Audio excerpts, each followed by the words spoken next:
Migrasi orang Jawa ke Suriname, dari kena sirep hingga diimingi janji gombal. Oktober 1890, 94 orang Jawa menginjakkan kakinya di tanah Suriname. Mereka adalah angkatan pertama tenaga buruh Jawa yang dipekerjakan pemerintah kolonial Belanda di perkebunan Suriname. Mereka mendarat dengan harapan segunung melepaskan diri dari pelitan kemiskinan yang amat berat di tanah asal yang diperparah lagi oleh ulah kolonialisme Belanda yang habis-habisan memeras keringat rakyat. Tibanya ke-94 buruh Jawa itu di Suriname menjadi awal arus migrasi tenaga murah Jawa ke Suriname. Sebenarnya pemerintah Suriname yang berpusat di Paramaribo memang sudah rajin mendatangkan budak belian untuk dipekerjakan di ladang-ladang pemerintah sejak tahun 1816. Namun ketika pada tahun 1863 perbudakan dihapuskan dari muka bumi, pemerintah kolonial Belanda di Suriname kelabakan mencari buruh yang kuat tapi murah. Mula-mula mereka mendatangkan buruh miskin dari pulau-pulau jajahan Spanyol dan Portugal serta orang-orang Cina dari daerah Tiongguan atau Tiongkok. Namun orang-orang ini ternyata tidak cocok untuk bergulat di lapangan pertanian. Belanda lalu meniru Inggris, yaitu mendatangkan pekerja kasar dari India.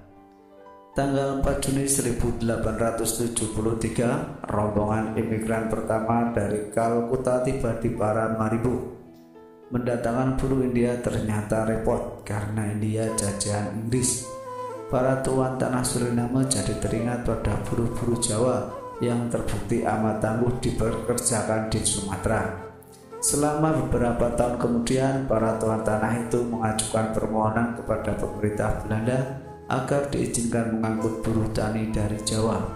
Semula pemerintah Belanda menolak dengan alasan buruh-buruh murah meriah itu masih dibutuhkan tenaganya di Hindia Belanda. Namun akibat desakan para tuan tanah, akhirnya pada tahun 1889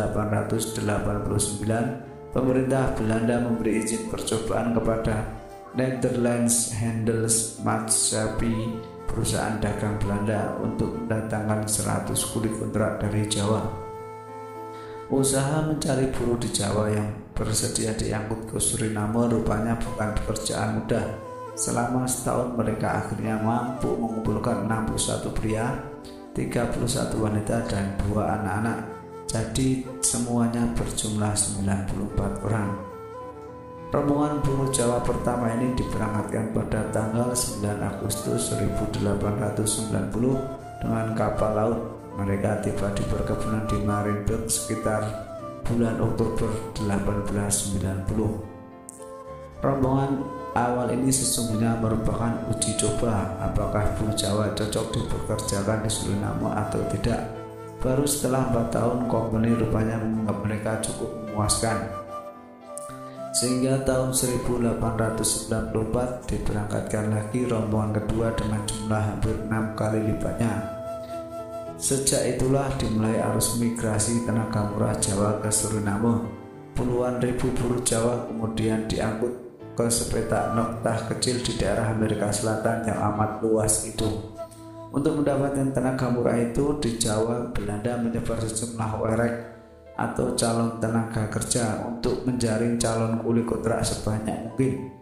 Upah werek ditentukan berdasarkan banyaknya kuli kontrak yang berhasil dikumpulkannya.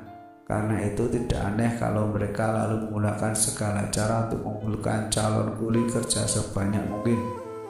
Caranya bisa berupa tipuan, rayuan gombal, penculikan, atau bahkan dengan menggunakan ilmu sirep seperti yang pernah dialami seorang wanita Jawa di Suriname.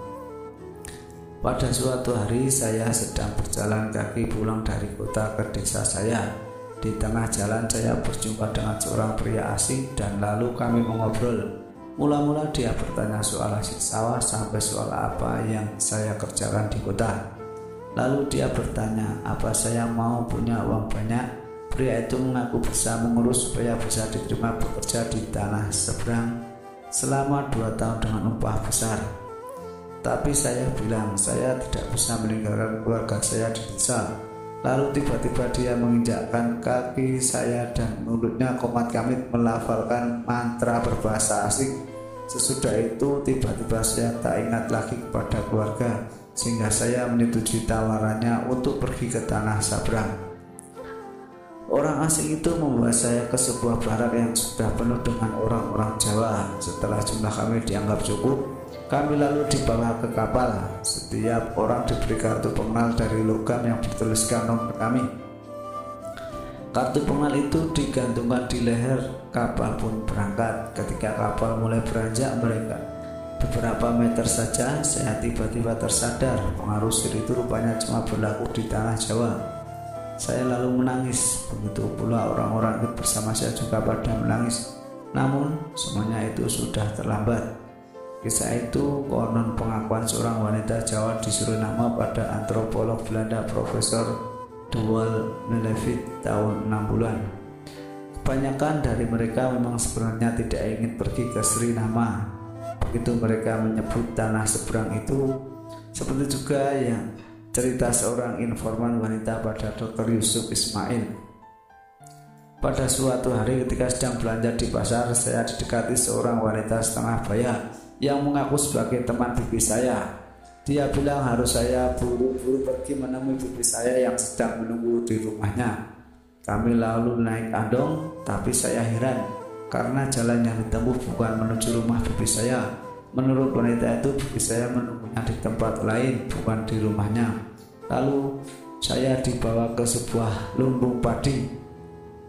Saya jadi ketakutan dan jatuh pingsan selama beberapa saat. Ketika sadar, tahu-tahu sudah berada di atas kapal yang sedang berlayar. Keanekaragaman cara para emigran datang ke Suriname juga dijumpai oleh Dr. Parsudi Suparlan, antropolog UI, yang pada tahun 1974 meneliti atas 389 imigran Jawa di Suriname. 193 diantaranya mengaku datang karena ditipu, 9 wanita karena diculik, 70 karena sudah tak kekerasan lagi di Jawa, 90 karena ikut orang tua, saudara atau pasangan hidup, dan cuma 27 orang yang mengaku karena keinginan sendiri. Di antara 193 yang merasa ditipu itu ada 6 orang yang bilang telah disirup terlebih dahulu, sedangkan yang lain ditipu dengan teknik lebih mudah, seperti disuruh cap jempol di atas lembar kertas tanpa mereka tahu bahwa kertas itu adalah surat perjanjian kontrak sebagai kuli di Suriname. Sedangkan yang mengaku datang karena keinginan sendiri ada yang karena menjadi buronan di Jawa.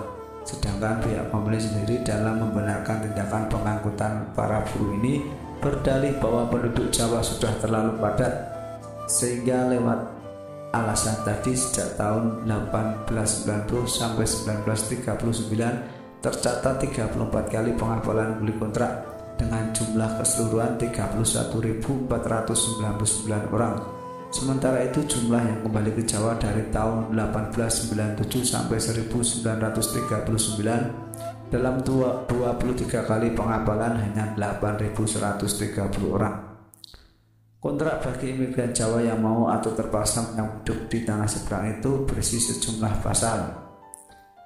Pertama, kontrak kerja berlaku untuk masa 5 tahun kerja kesinambungan dengan masa kerja 6 hari seminggu, 7 jam kerja sehari di kebun atau 10 jam kerja di pabrik.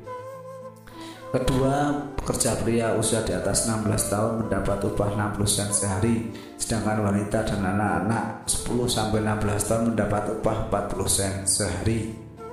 Pasal ketiga mencantumkan keharusan majikan untuk menyediakan tempat tinggal dan perawatan kesehatan gratis. Keempat, untuk masa 3 bulan pertama sejak tiba di Suriname, para pekerja memperoleh makanan dan barang-barang yang harus dibayarnya kemudian. Sedangkan pasal terakhir menyebut hak setiap pekerja seusai 5 tahun kerja untuk kembali ke Jawa dengan biaya ditanggung majikan.